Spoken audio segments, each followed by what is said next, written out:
I have a great time with my life, and I want to share it.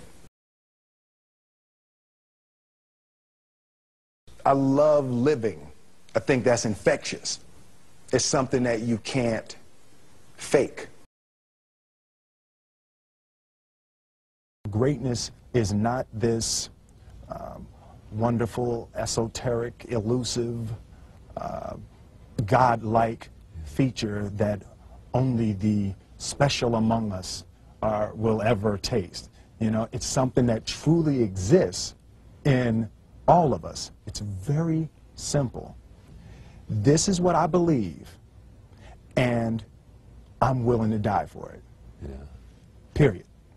It's that simple. I know who I am, and I know what I believe. I know who I am, I know what I believe. That's all I need to know. And that's all I need to know. So from there, you do what you need to do. Yeah. You know, and I think what happens is we make the situation more complex than it has to be. Because we're looking for complexity. There's got to be Absolutely. something complex to understand. It can't be that easy. No.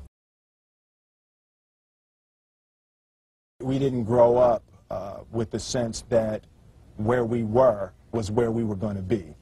You know, we grew up with the sense that where we were almost didn't matter because we were becoming right. Something greater.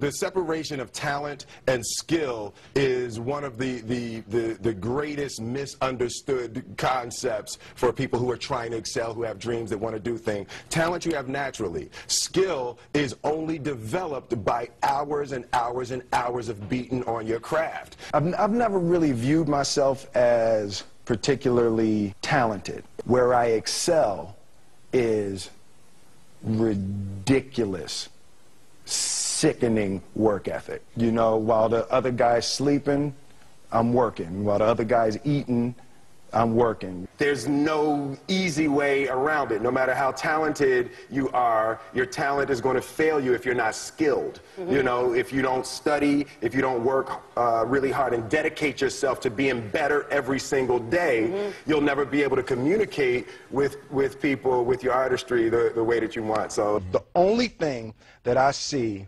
that is distinctly different about me is I'm not afraid to die on a treadmill.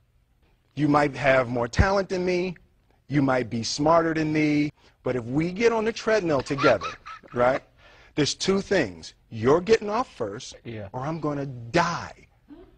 It's really that simple. One summer, his dad tore down a brick wall on the front of his business and told 12-year-old Will and his 9-year-old brother to rebuild it, a job they said was impossible. It took them a year and a half, but they did it. And he said, now don't you ever tell me it's something that you can't do. You don't try to build a wall. You don't set out to build a wall. You don't say, I'm going to build the biggest, baddest, greatest wall that's ever been built.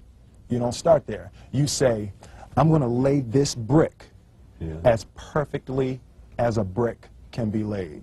Yeah. And you do that every single day. And soon you have a wall. And soon you have a wall.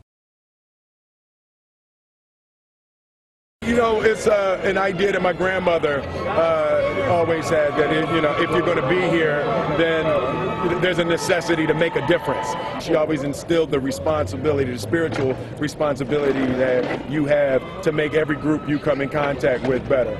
I want to do good. Yeah. I want the world to be better because I was here. I want my life, I want my work, my family, I want it to mean something. And it's like, it has, if you are not making someone else's life better, then you're wasting your time.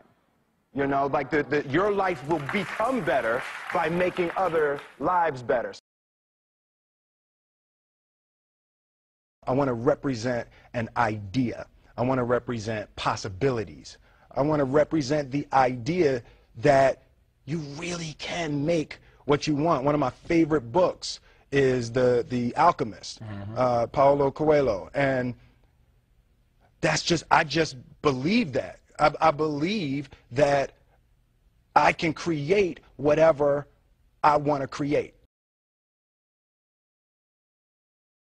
The first step before anybody else in the world believes it is you have to believe it.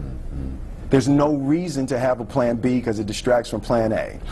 I think that there's a certain delusional quality that all successful people have to have. You have to believe that something different than what has happened for the last 50 million years of history. You have to believe that something different can happen. Confucius said, he who says he can and he who says he can't are both usually right. Being realistic is the most commonly traveled road to mediocrity. Why would you be realistic? What's the point of being realistic? Just put up a barrier. Yeah, I'm going to do it. It's done. It's already done. The second I decide it's done, it's already done. So now we just got to wait for y'all to see. It's unrealistic to walk in a room and flip a switch and lights come on. That's unrealistic. Fortunately, Edison didn't think so. It's unrealistic to think you're going to bend a piece of metal and fly people over an ocean in that metal. That's unrealistic. But fortunately, the Wright brothers and others didn't believe that. And it just seems like such a ridiculous idea to me to embrace the idea that it's not going to happen. That's not real for that to happen. As soon as you say it, now you just made that real. Our thoughts, our feelings, our dreams, our ideas are physical in the universe. That if we dream something, if we picture something, if we commit ourselves to it, that is a physical thrust towards realization that we can put into the universe. That the universe is not a thing that's going to push us around. That the world and people and situations are not something that are going to push us around. That we are going to bend the universe and command and demand that the universe become what we want it to be. I study the patterns of the universe. There's a redemptive power that making a choice has, you know, rather than feeling like you're at effect to all the things that are happening. Make a choice, right? You just decide what it's going to be, who you're going to be, how you're going to do it. Just decide.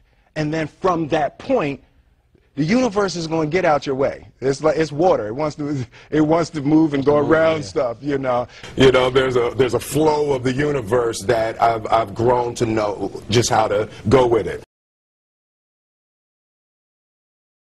I realize that to have the level of success that I want to have, it's difficult to spread it out and do multiple things. It takes such a desperate, obsessive focus. You really got to focus with all of your fiber and all of your heart and all of your creativity.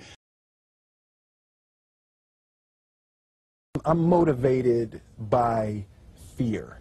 Fear. You know? Fear of what? Fear of fear. I hate being scared to do something. And I think what developed in my early days was the attitude that I started attacking things that I was scared of. It was Franklin Roosevelt said the only fear you have to fear is fear itself. Absolutely. Remember that? Absolutely. Yeah. You can't be scared to die for the truth. The truth is the only thing that's ever going to be constant. Don't ever let somebody tell you you can't do something. Not even me. All right? All right. You got a dream, you got to protect it. People can't do something themselves. They want to tell you you can't do it.